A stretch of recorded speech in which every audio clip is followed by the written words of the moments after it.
Python Crash Course for Beginner. If this guide helpful, don't forget to like and subscribe.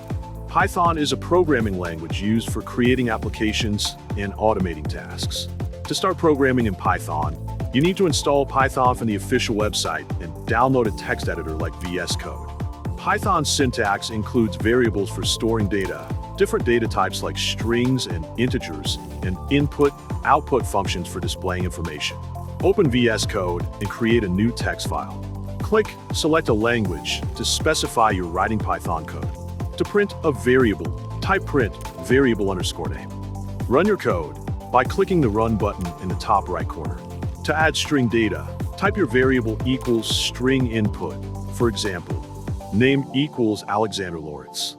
For integer data, type your variable equals value, such as age equals 25.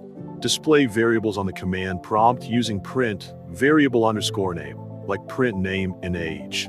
To perform addition operations, create another integer variable. For example, my brother equals 25.